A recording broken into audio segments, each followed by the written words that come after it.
الرحمن علم القرآن خلق الإنسان علمه البيان الشمس والقمر بحسبان والنجم والشجر يسجدان. Assalamu alaikum, my friends. Welcome to another episode of Revelation Kids. Today we are going to be talking about Qur'an Year 8, the second of the 3 ban years. Hard times can often make you stronger. That's what most people don't understand about hard times. When you're in the middle of them, all you feel is the weight, the hunger, the cold, the loneliness. You can't see the end. You don't know when it's coming, and everything in you just wants it to stop. But there's something that happens in the deepest part of difficulty that can't happen anywhere else. You find out what you're really made of. The ban was now in its second year, in Qur'an Year 8.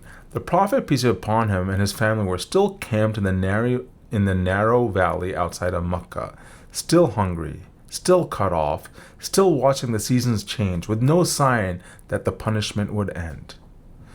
By now, the situation had grown desperate. Supplies were almost completely gone. The families had been eating leaves and whatever scraps they could find. Some days there was nothing at all to eat. Imagine being a child in that valley, waking up and knowing that there might not be breakfast, or lunch, or dinner, watching your mother try to hide the worry on her face, hearing your stomach growl and knowing that your parents' stomachs were growling too, only they hadn't eaten for days before you last ate. The cries of children could be heard from outside the valley walls, and still the Quraysh did nothing. But not everyone in Mecca had a hard heart. A few brave souls refused to follow the ban. One of them, of course, was Abu Bakr. Abu Bakr was not from the clan of Hashim, and he could have stayed safe in his home, but he found ways to send provisions to the starving families. Umar did the same. And there were others too who helped, who were not even Muslim. For example, Khadija had a nephew named Hakim. Hakim loved his aunt deeply, so he would load bags of flour onto his servant's back and try to smuggle them into the valley under the cover of darkness. In fact, one night Abu Jahl caught Hakim making his way through the alleys with a bag of flour. "Are you taking food to Bani Hashim?" Abu Jahl demanded. "By God, before you and your food move from here, I will denounce you in all of Makkah." But another Meccan overheard and stepped in, saying, "The food belongs to his aunt. Are you trying to stop a man from bringing his own aunt her food? Let him go." But Abu Jahl refused to budge. The argument escalated until the man struck Abu Jahl down so that Hakim could pass. Think about that, a non-Muslim risking his reputation, even a fight, to make sure that a bag of flour reached a starving family. That, my friends, is courage. The kind that doesn't ask for credit, the kind that shows up in the dark when no one is watching. The Quraysh could control the food. They could control who came and went. They could control the markets and the roads. But the one thing they could never control was revelation. See, the Qur'an continued to descend, passage after passage, surah after surah, and every word was a lifeline for the starving, exhausted believers. Remember, previously the Qur'an comforted the Prophet in Surah Ad-Duha when Allah said, "Your Lord has not forsaken you, nor is he displeased, and your future will be better than your present situation. For your Lord will soon grant you what you truly seek, and you will be well pleased."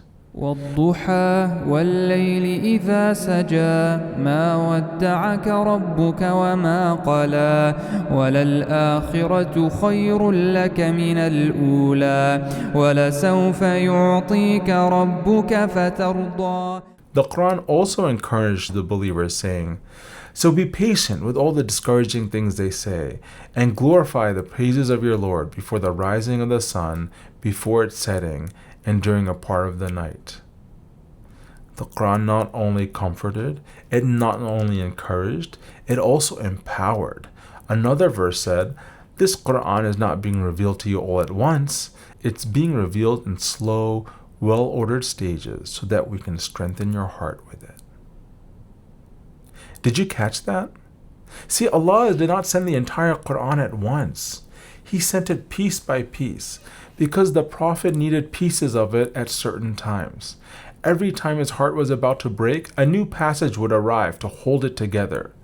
Like water given to someone lost in the desert, it did not come as a flood, but as a cup, one at a time, just enough to keep the Prophet and the believers going, just enough to take the next step.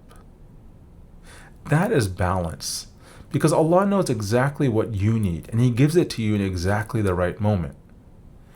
The Quran also reminded the believers that they were not the first to walk through such difficulties. The Quran asks us, did you think that you could enter paradise without experiencing what those did before you?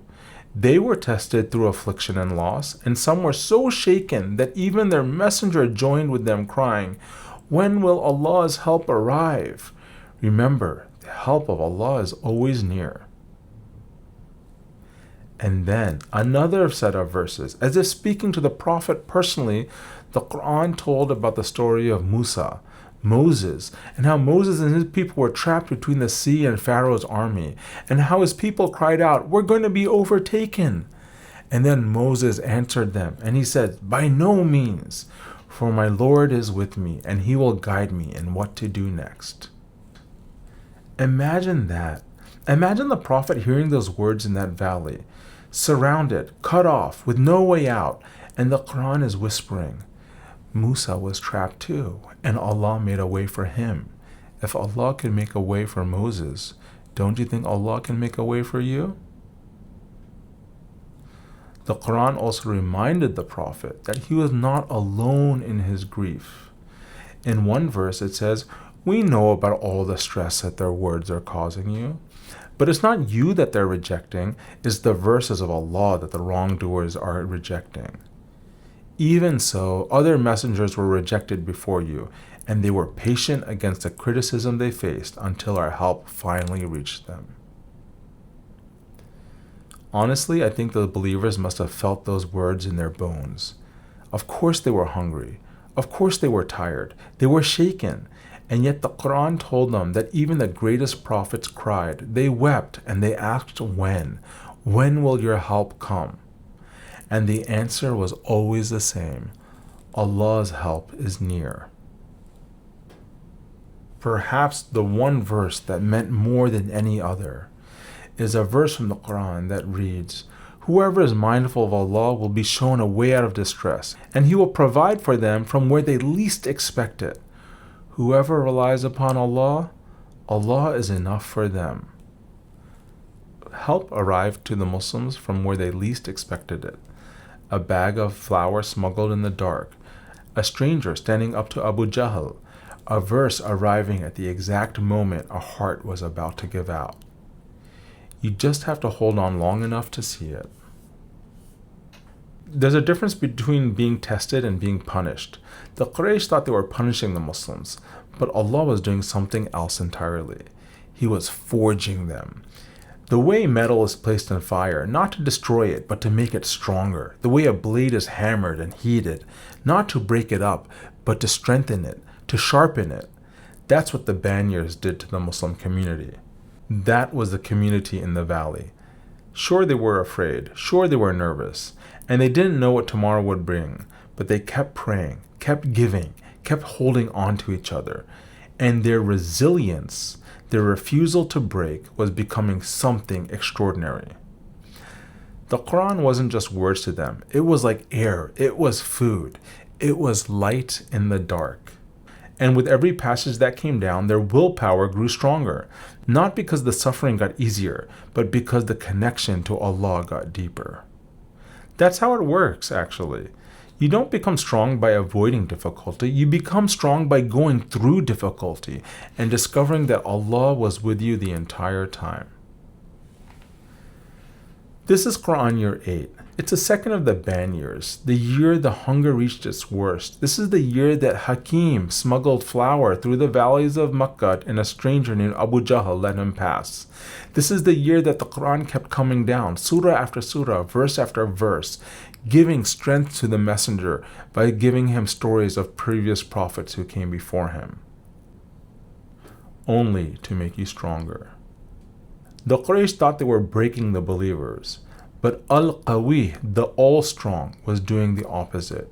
He was building them into something they never could have become had it not been for the trial of the ban years.